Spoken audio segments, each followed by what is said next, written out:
તમે બધા કાયમી ધોરણે ઉપલેટા તાલુકાની અંદર મારી આયરે રહ્યા છો, કોંગ્રેસની આયરે રહ્યા છો, પણ ક્યાંક ને ક્યાંક ઓલા ડાભુરિયા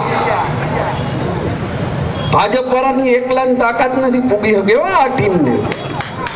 હે છે તાકાત? એક પગ પકડવા વાળા ગોતી આવ્યો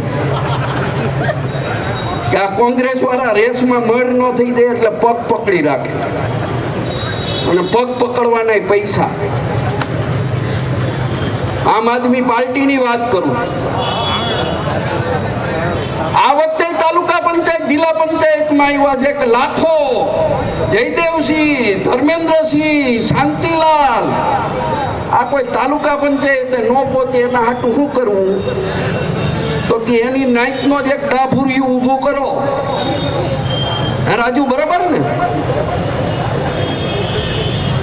પણ જોવાનું તમારે છે મિત્રો, એનું કાંઈ અસ્તિત્વ નથી. ભારતીય જનતા પાર્ટીની બી ટીમ છે. ધારાસભાની ચૂંટણી પછી પ્રજાના એ કોઈ પ્રશ્નમાં દેખાણા હતા?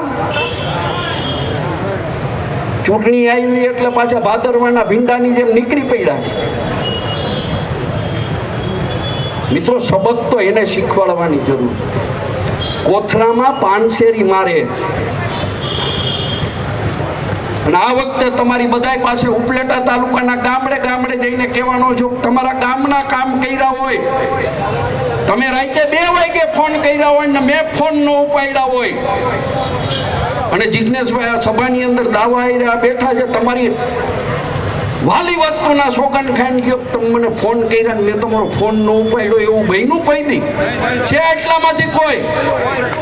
કદાચ એક સભામાં મિટિંગમાં ન હોય તો હું પાછો ફોન કરું.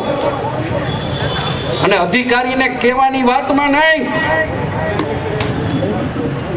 લાઈનમાં લઈને જ તમારો પ્રશ્ન હોય તમારી સામે જ અધિકારીને કહું.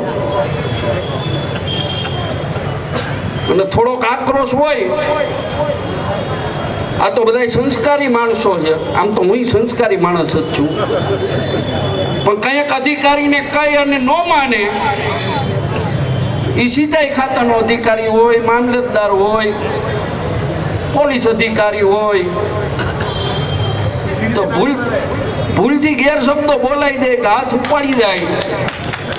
પણ મેં મારા માટે કોઈને ગેરશબ્દો નથી કીધા. હું આ જ પ્રકારની તમામ અપડેટ જોવા માટે ન્યૂઝરૂમ ગુજરાતને લાઇક, શેર અને સબસ્ક્રાઇબ કરવાનું ભૂલતા નહીં.